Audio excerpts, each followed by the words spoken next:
Hey there, have you ever been hit in the face with a roto arm as you're walking through your Alvarado full height turnstile? I certainly have, and I'll tell you, I wish it had an arm cover on it. Today, we're going to be showing you how to install arm covers on your Alvarado full height turnstile.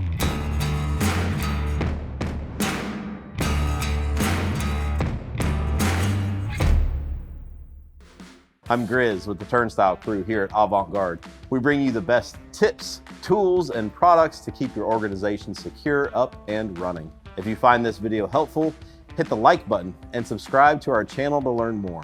We also love hearing your suggestions and questions in the comments. What we'll need today is a spray bottle full of soapy water, a rubber mallet, and our arm cover. First, we're going to start by spraying the inside of the arm cover.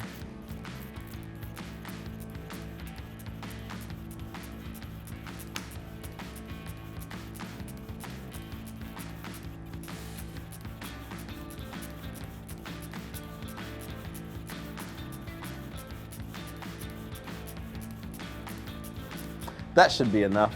We'll put it on the roto arm and gently tap the end. This is where you can use your rubber mallet or you can use your hand. We also have a zippered version. You will start with a zipper, slide onto place, and continue until it is secure. You'll continue to do this on all of the roto arms on the turnstile. Once complete, you will then have a turnstile that is safe for all pedestrians. If you'd like to purchase these arm covers in small quantities, visit our online store by clicking the link in the description. For larger quantities, please reach out to our customer service department by calling 888-552-9046. Hopefully you found this information useful. If so, please hit that thumbs up button and subscribe to our channel. If you have suggestions, please leave those in the comments below and feel free to message us anytime. Thanks for tuning in to the Turnstile, guys. We'll see you next time.